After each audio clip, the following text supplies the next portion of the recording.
The Bab-el-Mandeb Strait is, by the standards of strategic choke points, almost unreasonably constraining.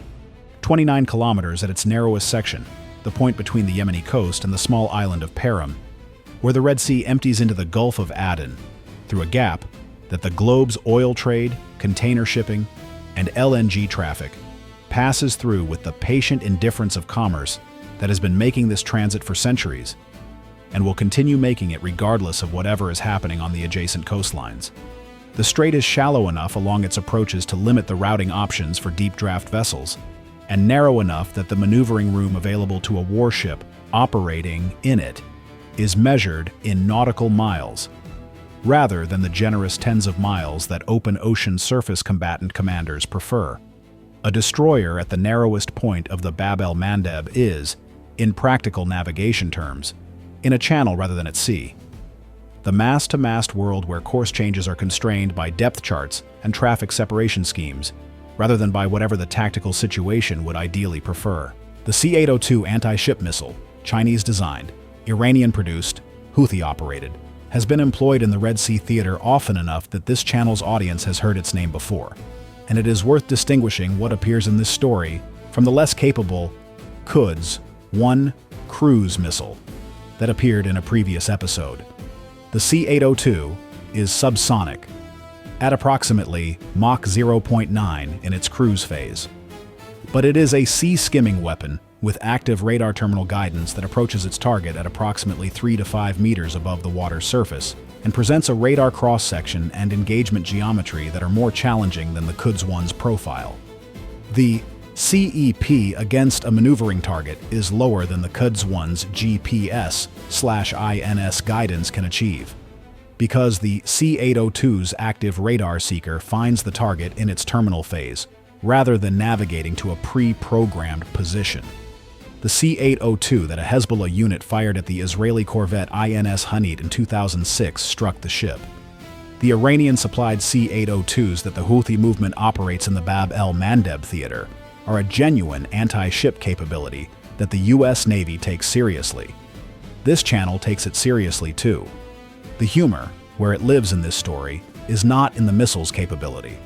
It is in the 23 nautical miles of coastline geometry that the Houthi battery's firing solution did not fully account for, and in the 27 minutes that followed the launch. USS Gravely had entered the Bab-el-Mandeb from the north at 16:10 on a Sunday afternoon, providing escort for a northbound commercial convoy that had accumulated in the Gulf of Aden anchorage, and was now proceeding through the strait in the standard two-column formation that convoy transits in this theater use. The watch team had been on the alert posture since 1540, when the tactical action officer had elevated the watch standing status for the strait transit approach. The specific professional escalation that experienced Bab-el-Mandeb hands execute before the narrowest section, rather than when they reach it. The galley had sent watch meals forward before the posture elevation, because the galley crew understood from 23 days of deployment experience that elevated watch standing status and hot food existed in an inverse relationship in this theater. The strait transit was the highest threat portion of any Red Sea convoy operation. Sauramwai Farishan Orides. The narrowness of the waterway places warships and commercial vessels at their most constrained relative to any shore-based threat, and the Yemeni coast's western elevation provides observation positions from which Houthi spotters have been watching strait traffic for 2 years. USS Gravely's watch team knew they were being watched. This is a fact of strait operations in this theater that everyone documents and no one finds surprising. The watch team's response to being watched is not alarm. It is the specific kind of focused, systematic competence of people who have trained for exactly this environment, and who know that the observation precedes the decision to act rather than the action itself. The convoy was at the narrowest section at 1644. USS Gravely's position relative to the convoy at this moment was 1.4 nautical miles ahead on the convoy's eastern flank, the Yemeni coastline side, the bearing from which shore-based threats would approach. The choice to position on the eastern flank rather than a mid-channel position was deliberate. It placed the destroyer between the commercial vessels and the coast from which the threat vector had historically been most active. It also placed USS Gravely at approximately 12.7 nautical miles from the coastline at the moment of closest approach to the narrowest section.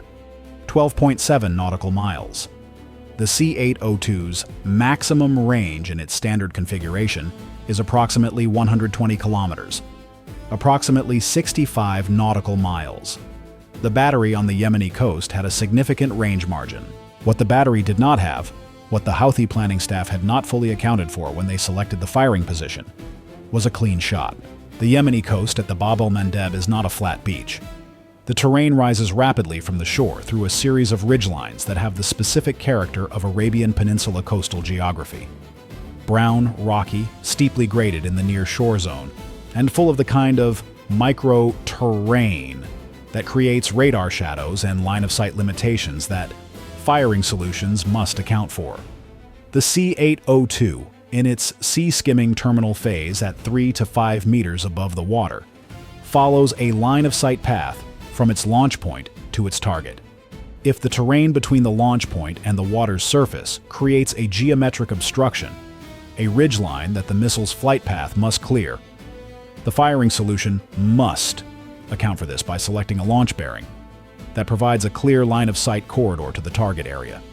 The battery position that the Houthi missile team had occupied, a prepared position in a coastal recess that the satellite imagery in the prior week had not flagged as an active launch site, which was the planning success of the operation, had one geometric complication that became operationally significant. A coastal promontory, approximately 4 kilometers south of the position that extended approximately 800 meters into the water and created a partial shadow zone on bearing south-southwest of the battery. The convoy's transit bearing at the moment of launch placed the lead commercial vessel on the northern edge of the clear corridor, visible to the battery's radar. USS Gravely, 1.4 nautical miles north of the lead commercial vessel, was at the boundary of the shadow zone created by the promontory. At 1651, the battery launched 2 C-802 missiles. The launch was detected at 1651:08 by a cued surveillance asset whose coverage had been elevated in response to the Strait Transit's threat assessment. The alert reached USS Gravely's Combat Information Center at 1651:14, 6 seconds from launch to alert. 6 seconds. This is the operational value of the surveillance architecture that this theater's deployment has built over 2 years of sustained presence. The detection, the processing, the transmission, and the reception happen before the missiles have completed their boost phase climb. The tactical action officer had the alert at 1651:14. He had weapons free at 1651:22. He had an SM-2 on the rail at 1651:29. The first SM-2 was in the air at 1651:31. Here is the vulnerability, described precisely and without softening. At 1651, USS Gravely was at 12.7 nautical miles from the coast, in a channel 29 kilometers wide at its narrowest, with a convoy of 7 commercial vessels to its west that were not capable of the aggressive course changes that tactical maneuvering requires. The C-802's sea-skimming profile places it at 3 to 5 meters above the water, the same altitude as the ocean surface's clutter environment that sea-skimming missiles exploit to complicate radar discrimination.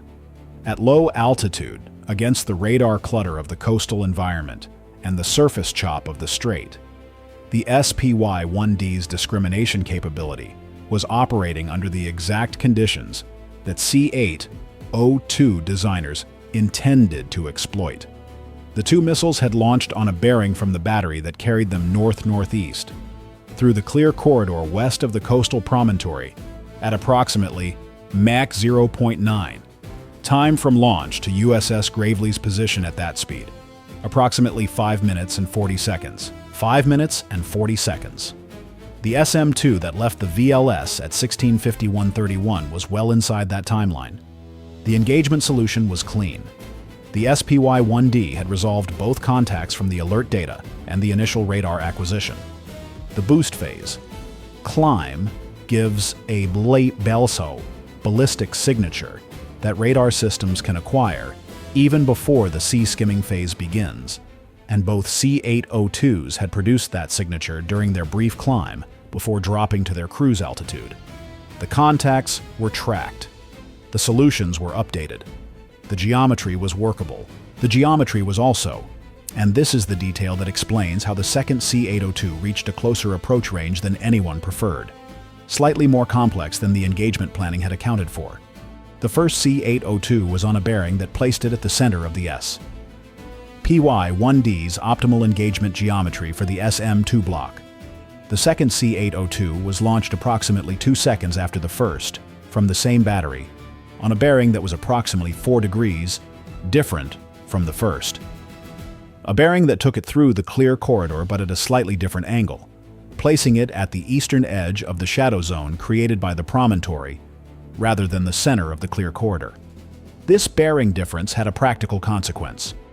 The second C-802's approach angle relative to USS Gravely placed it in a geometry where the convoy's commercial vessels were in the radar picture on the same general bearing as the incoming contact, complicating the engagement solution's confidence assessment in the critical first 20 seconds of tracking. Not impossible, not a crisis. A complication. The kind of complication that adds 8 seconds to a classification and engagement sequence. 8 seconds in which the second C-802 covered approximately 1.1 nautical miles. The first SM-2 engaged the first C-802 at 16:53:44, at a range of 5.8 nautical miles from USS Gravely. The interception was clean. The SM-2's engagement of a sea-skimming contact in coastal clutter is exactly the engagement scenario for which the missile's terminal guidance has been optimized in its Block 3B configuration. The first C-802 was rendered inoperable at 16:53:44. The second SM-2, already in the air since 16:51:58, was engaged against the second C-802, and intercept confirmation came at 16:54:11 at a range of 4.2 nautical miles. Both contacts rendered inoperable. Closest approach of any inoperable fragment field to any ship in the convoy, 3.9 nautical miles. The watch log noted the second intercept at 16:54 and 12 seconds. The channel transit continued. The convoy did not stop. This is the most important sentence in the operational accounting of the afternoon. 7 commercial vessels continued north through the Bab-el-Mandeb Strait at their transit speed, maintaining formation, cleared the narrowest section at 16:58, and proceeded into the Red Sea. The convoy's masters had been informed of the incident via the bridge-to-bridge advisory at 16:52:20 and had maintained their course and speed on instruction. The bridge team of the lead container vessel, whose watch officer had been staring at the Yemeni coast for 22 minutes, with the specific attention of someone who has been briefed on what the coast can produce and is watching it with professional focus, received the advisory, acknowledged it, and held course. The professional response of merchant mariners who understand that their navigator's best action in an escort engagement is to provide the escort with a predictable track rather than a variable.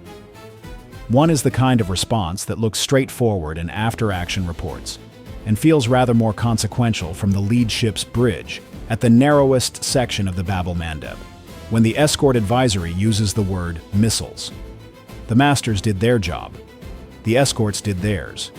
The strait was transited. Now the intelligence picture, and this section of the story is where the C-802's terminal phase provides something that Houthi media will not be reporting, and the threat library will be absorbing. From the moment of alert at 16:51:14 to the second intercept at 16:54:11, USS Gravely's SLQ-32 had been collecting every emission from both C-802s throughout their flight. The C-802's active radar seeker operates in the I-band and produces a specific emission signature during its terminal acquisition phase. A signature that the threat library had characterized from previous collection events, but which each new event refines at the margin. Tonight's refinement was specific. The second C-802's seeker had activated at a range of approximately 6.3 nautical miles from the convoy's lead vessel, the nearest ship to its approach axis. The seeker's acquisition behavior across the 90-second window between activation and interception showed the missile's target discrimination in the presence of multiple radar cross-section sources on the same bearing. The convoy vessels plus USS Gravely plus the coastal background. The seeker's behavior in this environment the targets it appeared to weight, the dwell times on each radar cross-section, the final acquisition designation before intercept. Produced a behavioral profile of the C-802's target discrimination algorithm that no test range collection can replicate. Real-world target discrimination behavior, in a real environment with real clutter and real multiple targets, is categorically more informative than test range data. The collection team received the SLQ-32 data at 1702 and immediately flagged the target discrimination section as priority exploitation. The missile had, in the course of its approach, been teaching the collection system how it chooses its target. The collection system had been an attentive student. The coastal battery's position was fixed from the boost phase azimuth data and the triangulation between USS Gravely's radar track of the launch signature and an overhead surveillance asset that had been repositioned to cover the strait approach based on the pre-transit threat assessment. Position: fix, a coastal recess approximately 4.3 kilometers north of the promontory, on a small flat area between two rocky ridgelines that provided concealment from direct observation, but not from above. The battery's launch position, firing azimuth, and terrain relationship to the coastal promontory were documented in precise detail. The geometric limitation, the promontory's shadow zone on bearings south-southwest of the battery.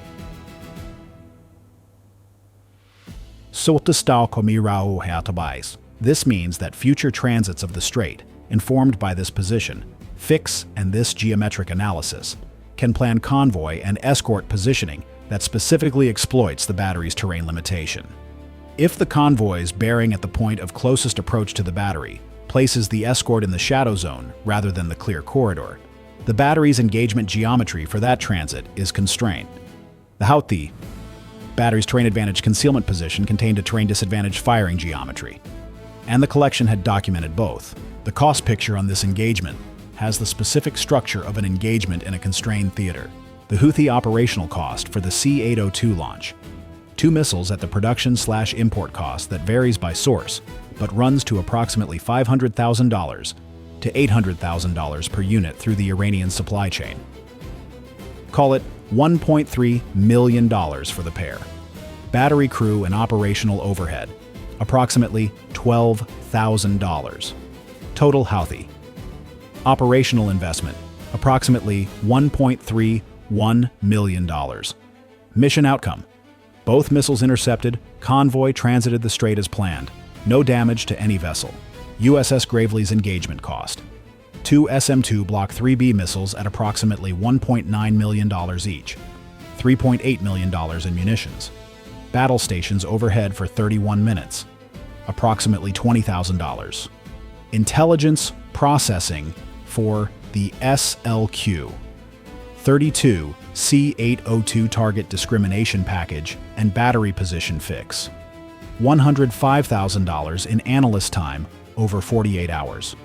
Total direct U.S. cost, approximately $3.93 million. The intelligence package value, C-802 target discrimination algorithm behavioral profile in multi-target environment.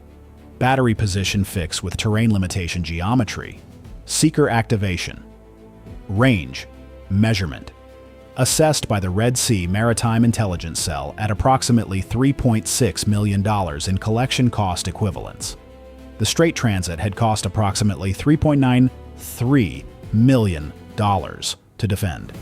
It had produced $3.6 million in intelligence. The commercial convoy it protected had cargo worth substantially more than either number, which is the operational accounting that makes strait escort economically rational, even at $3.93 million per transit. Somewhere in the 5th Fleet Logistics Command, the SM-2 expenditure was being noted and the replenishment order was being drafted. This is not a comfortable process for the people who manage munition inventories, because SM-2 production timelines are measured in months, and expenditure rates in the Red Sea theater have been measuring consumption faster than production can conveniently replace it. The 2 SM-2s that had been in their VLS cells that morning were now in the Red Sea, which is where they needed to be, and the cells they had occupied were now empty, which is where the logistics system would have opinions about. The tactical action officer was not thinking about this. He had done his job. The missiles had done theirs. The convoy was in the Red Sea. These were the facts available to him, and they were good facts. The battery crew, meanwhile, had relocated. The 2-minute post-launch relocation protocol that Houthi mobile unit doctrine prescribes, the specific practice of moving from the firing position before overhead surveillance can develop a precise fix, had been executed. The crew had begun relocating at 16:53, 2 minutes after launch. The position fix that the surveillance asset and USS Gravely's radar had jointly developed had been completed at 16:52:44.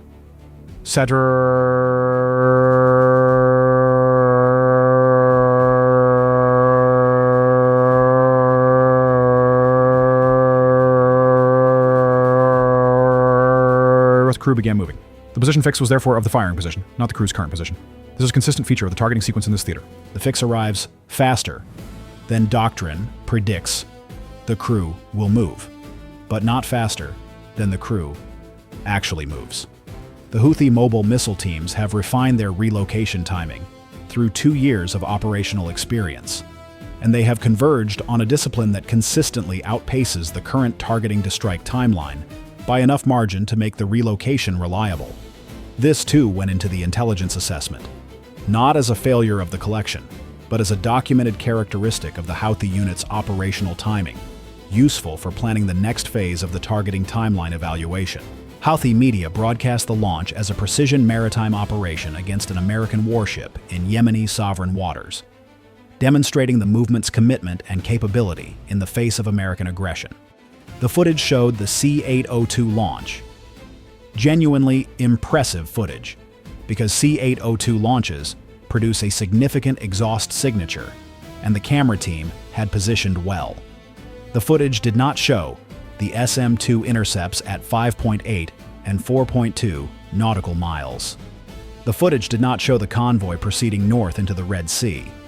It did not show the tactical action officer's log entry at 16:54:12, or the convoy transit completion time at 16:58. It showed 2 missiles leaving the coast in the direction of the strait. Both of those missiles are now at the bottom of the Bab-el-Mandeb at approximately 3.9 nautical miles from the nearest ship in the convoy. The footage documents the launch. The watch log documents everything that happened to the launch. Only one of those documents is public. The other one is in the Red Sea Maritime Intelligence Cell's file, alongside the target discrimination behavioral profile and the battery position fix, with the terrain limitation geometry that the next convoy transit's escort positioning plan will incorporate.